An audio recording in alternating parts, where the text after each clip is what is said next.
আসসালামু আলাইকুম দর্শক, স্বাগত জানাচ্ছি এশিয়া অ্যাডভেঞ্চার প্রাইভেট লিমিটেডের পক্ষ থেকে। আজকে আমরা যে বিষয়টি আপনাদের সামনে হাজির করেছি সেটি হচ্ছে থাইল্যান্ডের একটি ভিসা রিভিউ অর্থাৎ ভিসা আপডেট। এই মুহূর্তে থাইল্যান্ডের ভিসা জমা দেওয়া অথবা থাইল্যান্ডের ভিসা পাওয়াটা একটু ডিফিকাল্ট, কারণ হচ্ছে থাইল্যান্ড ডিসেম্বর নাগাদ হয়তো এটা ই ভিসা রূপান্তরিত হবে, কারণ হচ্ছে থাইল্যান্ডের এম্বাসি থেকে এটি আপডেট এসেছে। এই মুহূর্তে যারা স্টিকার ভিসা করছেন তাদের পাসপোর্ট জমা দিতে গিয়ে অনেক জটিলতা ফেস করতে হয় বিভিন্ন এজেন্সিকে, পাশাপাশি হচ্ছে যারা ফাইল জমা দিচ্ছেন তাদের ক্ষেত্রেও। এখন আমরা চলে যাব যারা আমাদের কাছে ফাইল জমা দিয়ে 5টি ফাইল জমা দিয়ে 5টিরই ভিসা পেয়েছেন সেই বিষয়ে আমরা একটু কথা বলার চেষ্টা করব। যারা আমাদের সাথে গেস্ট হিসেবে আছেন, আমরা প্রথমে একটু আতাউর রহমান ভাইয়ের কাছে যাব। আসসালামু আলাইকুম। ওয়ালাইকুম আসসালাম ভাই।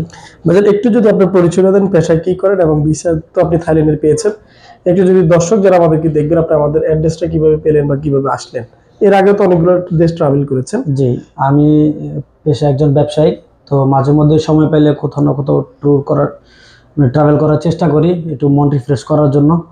তো আমি আগে থেকে জানতাম যমুনা ফিউচার পার্কের এশিয়া ট্যুরস অ্যান্ড ট্রাভেলস খুব ভালো কাজ করে। তো আমি আমার দু একজন বন্ধু বান্ধব থেকে খবর পাই, পরে এখানে এসে ফাইলগুলো জমা দিই। তো আমার কাছে ভালো মনে হইলো এই জন্য আমি এবং আমার সকল বন্ধু বান্ধব নিয়ে এসে সবার ফাইলগুলো একসাথে জমা দিই। তো আলহামদুলিল্লাহ আমাদের সবার ভিসাগুলোই যতটুকু জানতে পারছি হয়েছে। এখনো ভিসা দেখেন নাই তাই না, এখনো ভিসা দেখি না, যেহেতু আপনি বলছেন জি ভাই আলহামদুলিল্লাহ আপনাদের সবার ভিসাগুলো হয়েছে, জি, এই জন্য আগে থেকে জানতে পারলাম। তাহলে আমরা একসাথে দর্শকদের যখন দেখাবো তখন একসাথে দেখে নিয়ে আমরা একটু পাশের ভাইয়ের কাছে যাই, রুবেল ভাইয়ের কাছে। একটু রুবেল ভাই যদি কিভাবে আমাদের অ্যাড্রেসটা পেলেন বা আপনি এসে সন্তুষ্ট কিনা বিষয়গুলো নিয়ে। জি, আসসালামু আলাইকুম। আমি আসলে অ্যাড্রেসটা পেয়েছি, যমুনায় যাতায়াত হইতো, তো আসার পথে যাওয়ার পথে দেখতাম।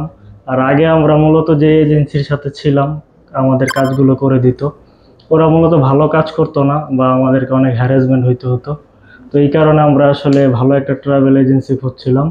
তো এই কারণে ভাইয়ের সাথে যোগাযোগ করলাম। ভাই আমাদের ভিসাটা ফার্স্ট টাইমে ভালো অল্প সময়ের ভিতরে ভিসাটা করে দিল। আশা করি নেক্সট টাইমও ভালো কাজ করবে।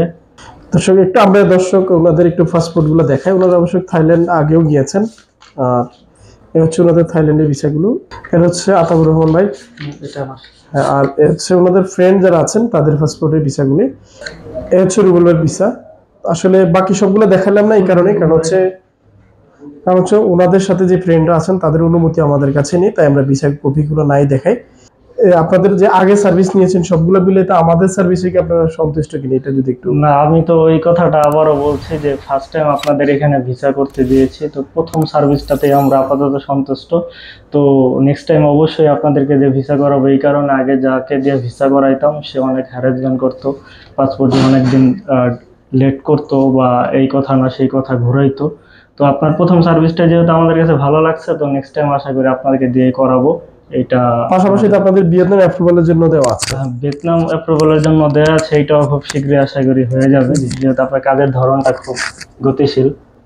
যাই হোক, সবকিছু মিলে আমাদের দর্শক যারা দেখবেন তাদের উদ্দেশ্যে কিছু বলার আছে কিনা।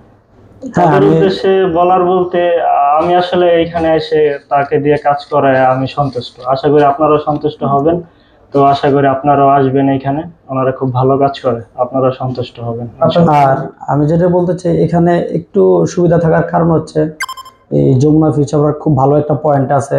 ব্যাংক স্টেটমেন্টের প্রয়োজন হলে বেশি দূরে যাইতে হয় না, সবগুলা ব্যাংক আশেপাশে আছে, ছবি তোলারও সুযোগ সুবিধা আছে। অ্যাকচুয়ালি একদম খালি হাতে চলে আসলেও দেখা যায় ভিসা প্রসেস করার জন্য যা যা প্রয়োজন সবকিছু রেডি থাকলে এখান থেকে সংগ্রহ করা পসিবল আর কি। অন্য সময় থাকে না যে ব্যাংক স্টেটমেন্টের জন্য অনেক দূরে যেতে হয়, ছবি তুলতে এখানে যেতে হয়, একটা শহরের মধ্যে একটা হ্যাসেল। এখানে দেখা যায় প্যাকেজের মতো সবকিছু আছে, চাইলেই অল্প সময়ের ভিতরে সবগুলা ডকুমেন্ট রেডি করা পসিবল। দর্শক বিষয়টি হচ্ছে ভাই যেটি বলছেন সেটি হচ্ছে, যেহেতু যমুনা ফিউচার পার্ক হচ্ছে বসুন্ধরার মুখে, বসুন্ধরার ভিতরে সবগুলা ব্যাংকই কিন্তু আপনি ব্যাংক স্টেটমেন্ট, ব্যাংক সলভেন্সি আপনি সংগ্রহ করতে পারবেন। আর পাশাপাশি হচ্ছে আমরা এশিয়া ট্যুরস অ্যান্ড ট্রাভেলসের ভিতরে আমাদের ছবি থেকে শুরু করে আদার্স যত সার্ভিস আছে সব সার্ভিসই কিন্তু এক ছাদের নিচে আপনি পেয়ে যাবেন। আপনার ছবির জন্য পুঁজি কালার ল্যাব অথবা আদার্স কোথাও যেতে হবে না, আমাদের সবকিছুই এক জায়গাতেই আপনি পাচ্ছেন। তো যাই হোক বন্ধুরা, যারা আমাদের ভিডিওটি দেখবেন অবশ্যই ভিডিওটি শেয়ার করে দেওয়ার চেষ্টা করবেন। যদি আপনার কোনো সার্ভিস প্রয়োজন হয় স্ক্রিনে দেখানো নাম্বার অথবা অ্যাড্রেস মোতাবেক এসে আমাদের সেবা নিয়ে আমাদেরকে একটু জাস্টিফাই করতে পারেন। আজ এই পর্যন্ত, ভালো থাকবেন, সুস্থ থাকবেন, আল্লাহ হাফেজ, আসসালামু আলাইকুম।